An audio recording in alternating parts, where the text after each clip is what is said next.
widdz here, and there is a new season, which means there is a new meta when it comes to the best damage build in the Division 2. So in this video, I'm gonna go through the best AR damage build and also show you a really good version for that when it comes to just overall solo chill play. Show you how to build it, show you gameplay and all that.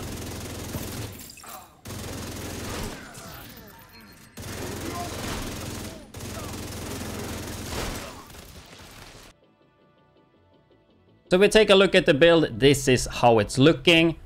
We're gonna go through everything in detail. And if we start off firstly with the stats priority, I'm running 6 reds for this, everything into red, but the build is crit focused, right? So we're gonna go for 60% critical hit chance and put the rest into critical hit damage, going for a 1:2 ratio. It is fully focused on damage. I will, however, quickly go through later how you can set this up for more survivability. We're gonna start off with the gun, and Lexington is the best when it comes to burst damage. Extremely good, high-end gun. I guess worth to note, you can use this little B as a sidearm if you choose to use a Lexington, because then you have a slot for exotic. Second gun, we are using a lefty. You can use a rock and roller and an AA-12 just to get stacks. Personally, in this patch, I don't use it too much, but it's an easy way to build up the stacks, right? I just mod this with rate of fire, and rate of fire, weapon handling, reload speed just for utility. But if we look at the main gun, which is Lexington, you want to get auto cover damage as usual for the most damage. In terms of modding, just critical hit chance and the extended mag for 20 plus rounds. Talent wise, you have 2 options. I think killer is just the best way to go. Gives you 70 critical hit damage, but you can also use streamline for that 42% increased damage when no skills are on cooldown. So that is for the best damage. However, though, I do think Elmo is extremely good in this patch and season, just because the modifiers, which we will get to later. So quick comparison here, higher base damage, of course, on Lexington, but the mag size is the huge difference here. We have 20 more bullets on Elmo. And also, if you take a look at the reload time, you have 166 on Elmo and 195 on Lexington. It's only a 0.30 seconds difference, but still it will add up since you're reloading so much more this season because of the rate of fire modifier. And on top of that, you also get the 100 stacks from the shock ammo. I quickly did compare Elmo and Lexington just quickly in the shooting range, and the DPS, if I shot around like 40-50 seconds, were actually really close to each other. I am not gonna go into the math and all that, but somebody will probably do that, and I don't think the actual sustained damage is that much difference because of, yeah, the reload time. So definitely Elmo, as usual, still a S-tier gun, but I think in this patch in particular, it is a bit better. So that's probably what you will see me run the most with this. But if you don't mind the reloading, I mean, Lexington always freaking works. And then you can, of course, use this little B. So you want to get some Raid and Dark Zone exclusive items, but you don't have friends or a clan, or you don't want to wait in the queue to get carried by streamers, then Dwing got you covered. You can get items such as the Eagle Bearer, Regulus, Ouroboros, completely full builds, and much more. Dwing offers self-play, which means that you actually play on your account while you are getting carried. So basically the same as getting carried by anybody else. Dwing has been operating for many years and have a lot of client reviews and payment methods. Use the code widdz for a 15% off. We quickly go through Striker. You get the 2 and 3 piece. Weapon handling being stability, accuracy, reload speed, and swap speed. And then the 4 piece. Weapon hits increase your total weapon damage. And they stack up to 200 stacks with the chest piece. Without the chest piece, only 100. Since we have so much more rate of fire this patch, I think the chest piece is pretty easy to use. However, though, if you are playing 6 red, you can have issues to get it to max. Especially if you do it solo, because the NPCs just die too fast.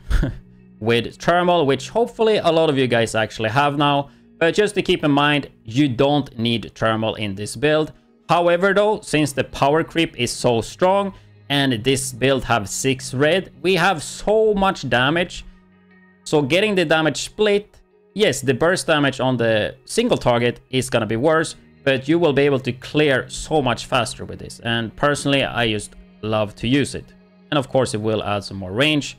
If you don't have that, you can just play a Seska and put that on the chest piece and put on Obliterate, and you are good to go.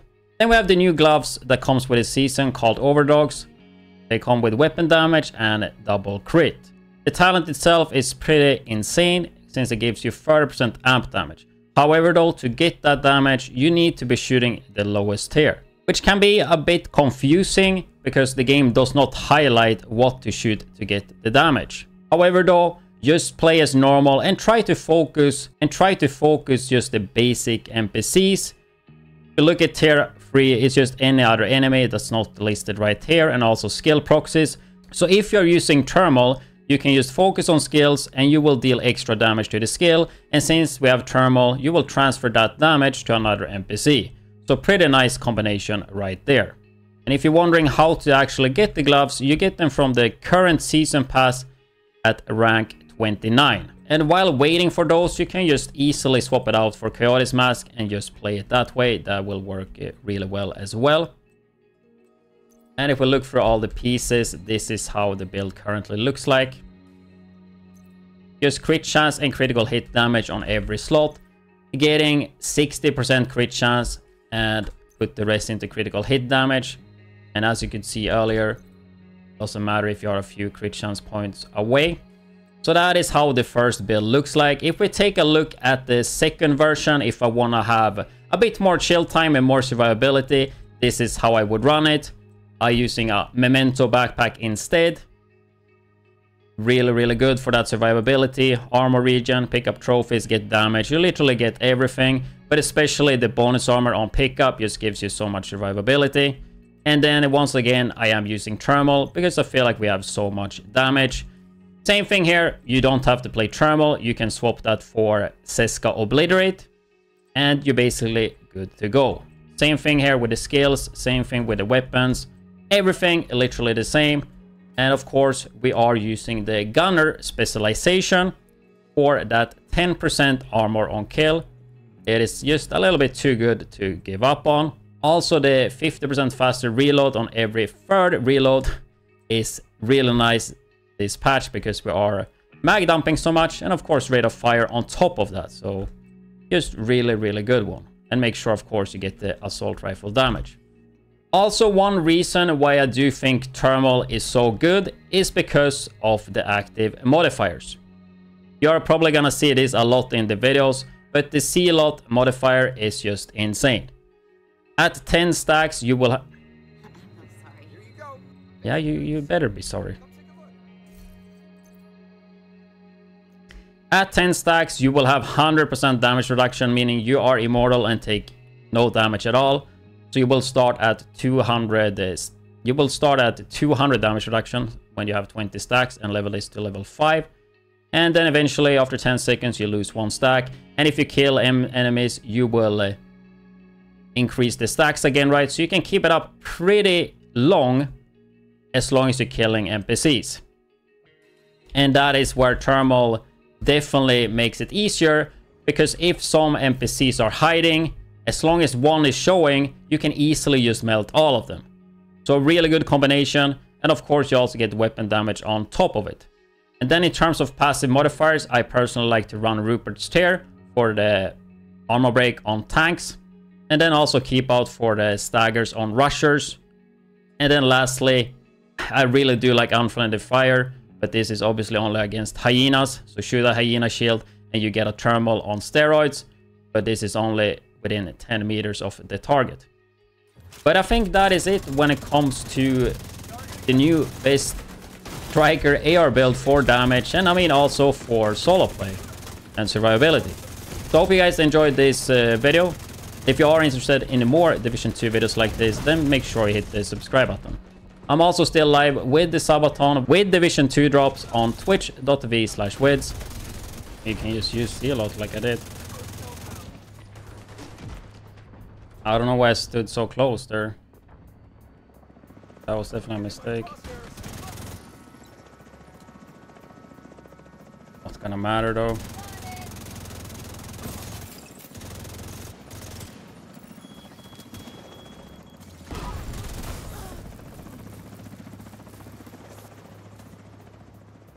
Have enough bullets.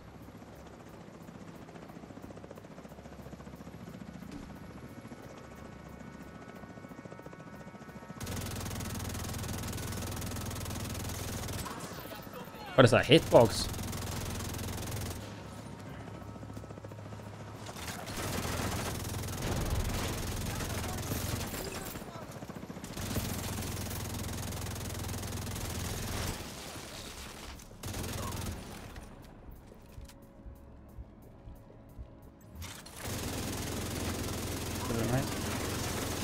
That was 1 million without the whole thing.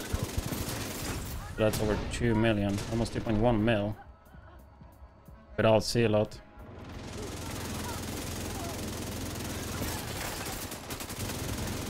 Yeah, the shit is beaming for what you guys saying.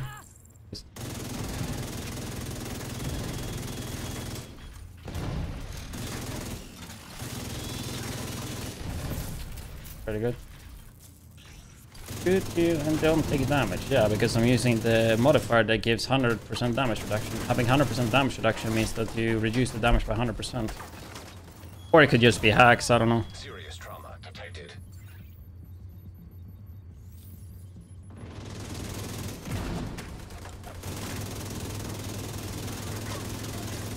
But yeah, this C-lot modifier. Pretty good modifier to use. And this damage is pretty insane. Sure, Lexington would be a bit more, but we have the shock bullets here. Don't have to reload as much.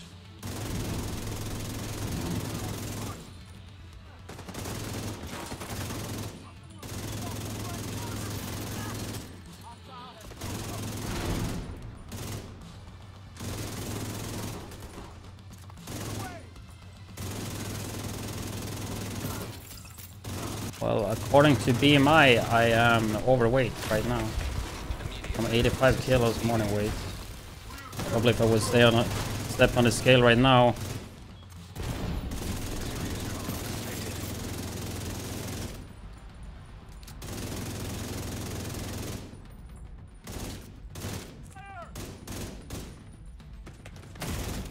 Immediate medical assistance needed.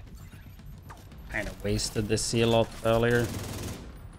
Here we would try to like actually run a full one. With a little bit of greed, but not too much greed, that's why we're chilling for once.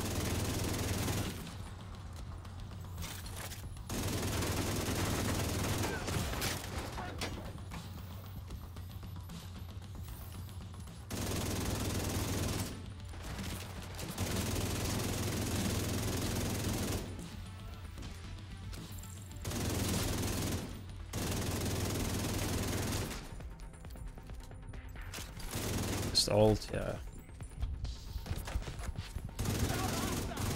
Where's the healing boxes though? Get the fat extra damage for the gloves hitting the healing box.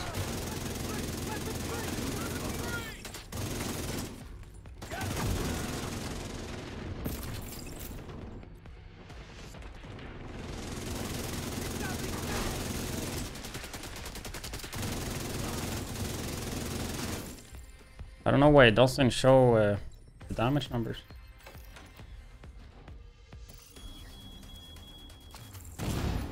Serious trauma detected.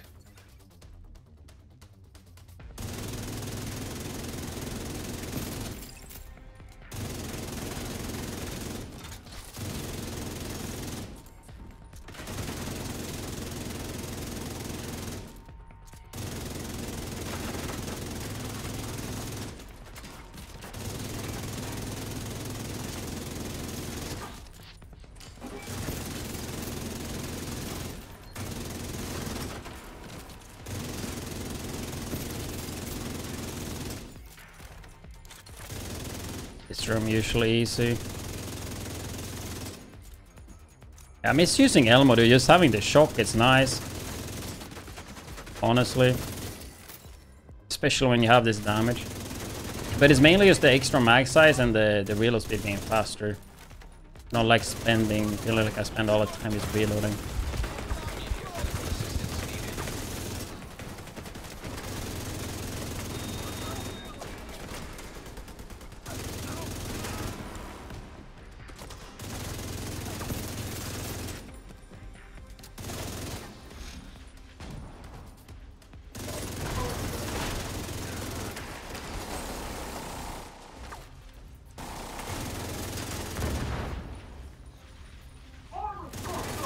That's unlucky.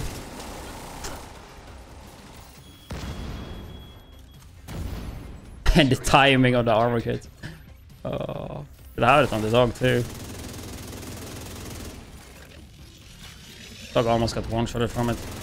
This room right here is like pretty damn easy, but it's also really easy to underestimate this room right here. Like it gotta be one of the easier rooms right here. But I always like underestimate it and like kind of die. I think we're just gonna chill in the back. Yeah, new exotic gloves are good. Can see now to far the amp coming. Obviously this is the room that's usually the hardest. Sit back would be the smartest here.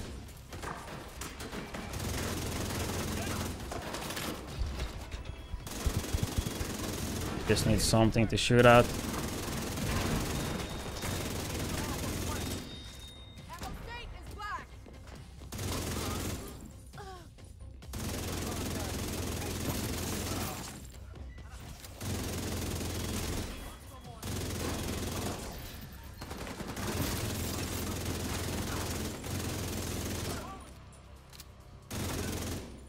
This shit is pretty strong, huh? Or what do you guys say?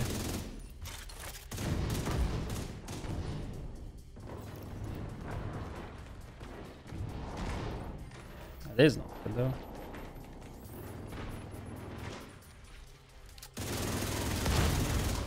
Serious trauma. Agent down. Maybe I should have played this one safer. I'm actually dead now. Oh, good.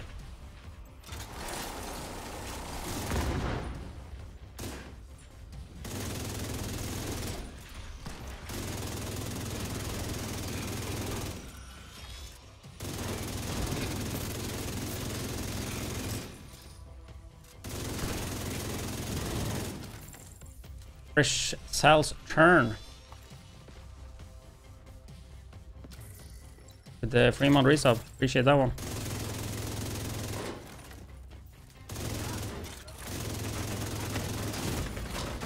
Really? I had the ult up. I just didn't think there would be another wave spawning. I think that's enough gameplay though.